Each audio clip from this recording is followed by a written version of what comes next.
Hey mga bro, hold on sa inyong mga upuan dahil may nakakaangas na balita direktang mula sa kaharian ng eroplano.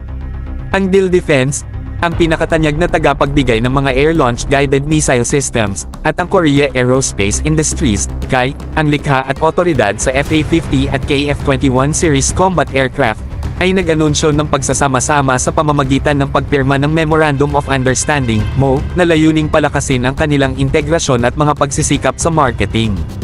Ang isa sa mga higanti ng aerospace innovation, nagkamayan at formal na nagkasundo sa pamamagitan ng MOU na naglalayong paigtingin ang kanilang integrasyon at mga pagsisikap sa marketing. Pero teka, dito talaga naging nakakaengganyo.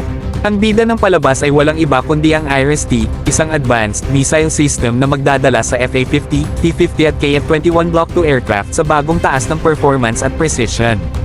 Parang nagbibigay ng turbo boost sa isang sports car. Maliban dito, tayo'y nagsasalita ng mga fighter jet na dumadaan sa langit na may hindi maikakailang agility at firepower.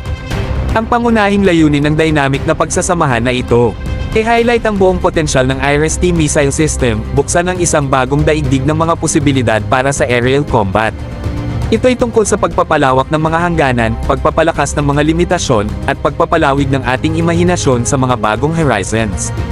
Kaya narito tayo para sa DIL Defense, para sa Korea Aerospace Industries, at para sa diwa ng innovation na pumapalakas sa atin palaging papunta sa harap. Habang nagtutulungan sila upang hugutin ang hinaharap ng aerial warfare, maghanda tayo para sa isang nakakabighaning biyahe.